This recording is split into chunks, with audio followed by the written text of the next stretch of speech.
Hello everyone! Today I'm going to show you how simple it is to make this beautiful and festive autumn wreath.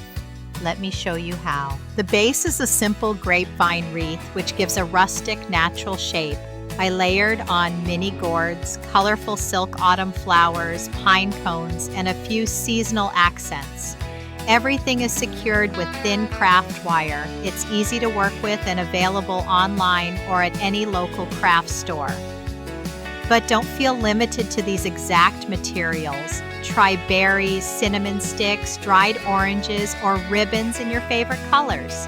You could even go for a winter look with evergreen sprigs and ornaments, or a spring vibe with fresh florals. The fun is in making it your own.